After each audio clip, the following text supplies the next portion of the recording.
बच्चों देखिए, पॉलिनोमियल के कुछ ऑब्जेक्टिव्स है। ये मैंने जो पढ़ाया है उसी के ऊपर बेस्ड है, फिर भी मैं आपको प्रैक्टिस के लिए रिपीट करवा देता हूँ। तो पहला प्रश्न आया है कि the zeros of the polynomial x square minus 49 will be. ये मैंने आपको बताया है एक्स स्क्वायर माइनस 49, तो आप इसको पहले एक्स स्क्वायर को 7 स्क्वायर लिख दीजिए, तो इसके दो फैक्टर हो जाते हैं, एक्स प्लस 7 और एक्स माइनस 7। जब आप x प्लस 7 को इक्वल टू 0 करेंगे तो x का वैल्यू -7 आएगा और ये +7 आएगा।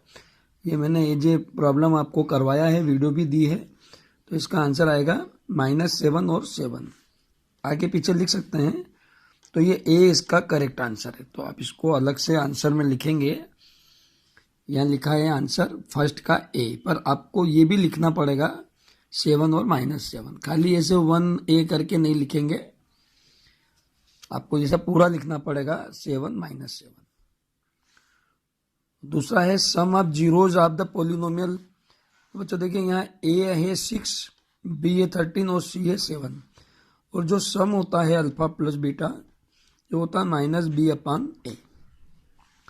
तो 13/6 और बाहर माइनस, तो 13/6 तो -13/6 इसका आंसर आएगा, -13/6। तो इसका भी आंसर A है, ये देख सकते हैं आप। सेकंड का भी आंसर A है, और वापिस वही बात कहूंगा कि आपको इस तरीके से आंसर नहीं लिखना है, आपको सेकंड का A है और साथ में जो आंसर है वो भी लिखना है, यानी -13/6 लिखना है। थर्ड वाला प्रॉब्लम देखिए, product of zeros of this, और प्रोडक्ट मतलब अल्फा इंटू बीटा का डायरेक्ट फार्मूला है C/A। C यानी कांस्टेंट टर्म अपन A यानी एक्स स्क्वायर की कोफिशिएंट, जो कि यहाँ 1 है। तो 24/1 -10/1 करेंगे, यानी -10 है तो वो तो सम हो जाएगा। आपका प्रोडक्ट पूछा है,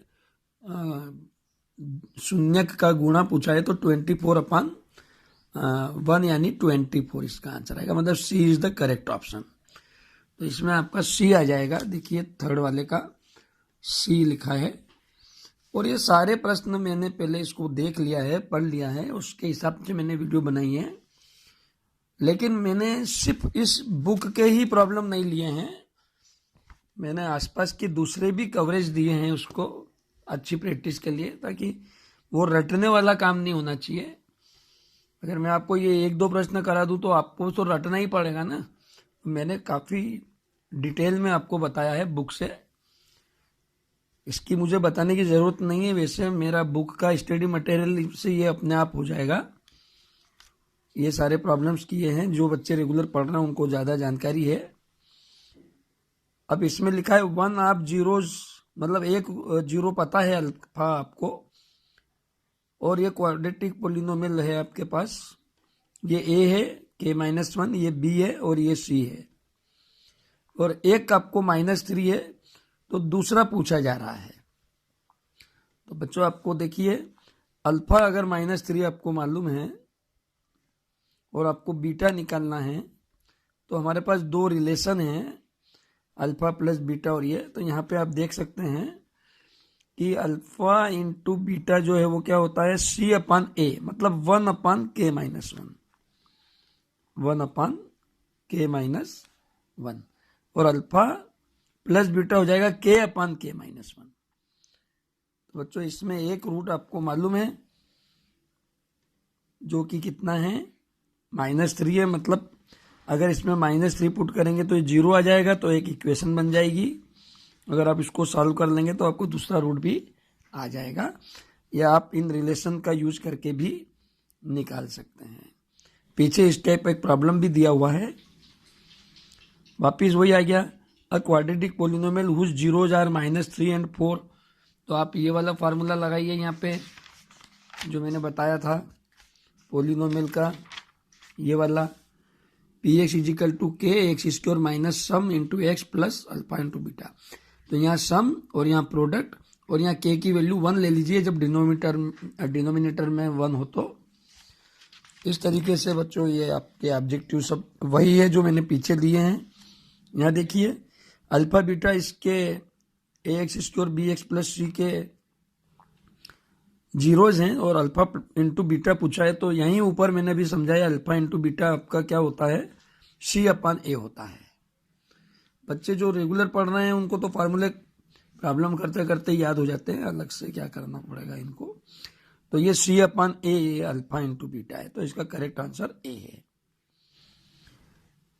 ओके, ऑब्जेक्टिव बिल्कुल इसी तरीके से हैं।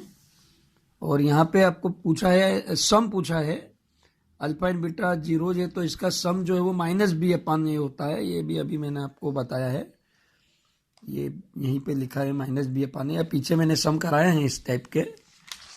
अल्फा इंटू बीटा ये आ गया, alpha plus beta minus b upon a होता है, और अल्फा इंटू बीटा। जो बच्चे सॉल्यूशन जो प्रॉब्लम्स के ढंग से देखते हैं, प्रैक्टिस करते हैं, तो फार्मूले वैसे याद हो जाते हैं। देखिए ये भी ऑब्जेक्टिव में ऐसे ऑब्जेक्टिव आते हैं एग्जाम में। ये पूछा है माइनस बी अपान ए। अब ये the number of zeros in a quadratic polynomial, तो जितनी डिग्री होती है उतने जीरोज होते हैं। तो क्वाड्रेटिक में डिग्री 2 होती है, तो इसके जीरोज भी 2 ही होंगे, ये 2 आएगा। वही a x square b x plus c के जीरोज का प्रोडक्ट, ये अभी ऊपर यहाँ सिलेक्ट द करेक्ट आंसर में बताया था मैंने, सी अपान ए होता है ये वाला 6th में। यहाँ पे ऑब्जेक्टिव में भी पूछ लिया है, तो वही आ गया प्रोडक्ट, सी अपान ए आएगा। और सम पूछा है, sum of zeros of polynomial, तो माइनस बी अपान ए, तो माइनस बी, तो बी है एक्स का कोफिशिएंट, तो -7, ए है 2, तो ये आपका फाइनल आंसर हो जाएगा 7/2, ये आंसर आएगा। तो बच्चों क्या होता है, जो बेसिक चीज़ पढ़ते हैं हम, सारी चीज़ें पढ़ते हैं मैथ्स में, तो हम फिल इन द ब्लैंक्स या ट्रू और फॉल्स या match the correct column A and B सब कर सकते हैं। तो आप कुछ छोड़ के नहीं पढ़ सकते हैं। सिर्फ ये जो सिंपल क्वेश्चंस का ये जो दिया है ना कलेक्शन, ये सिर्फ इस टाइप के प्रॉब्लम्स आएंगे, वो उस पैटर्न है ये एक्चुअल में। वो के वही प्रॉब्लम तो कभी एग्जाम में आता नहीं है एज इट इज। तो फिर रटने वाले बच्चे महान होते हैं, वो ही कर सकते हैं। रटना इतना आसान नहीं है मैथ्स को, रटने वाले बच्चे ज़्यादा मेहनत करते हैं। इतनी मेहनत में तो सिस्टमेटिक पढ़ाई करो तो सारे सब्जेक्ट की तैयारी हो जाती है और नॉलेज भी मिलता है। खैर ठीक है, मैंने अपनी तरफ से आपको ये काफ़ी कोशिश की है समझाने की। अगर इसका 1% कोशिश भी आप करेंगे तो आपको फ़ायदा हो जाएगा।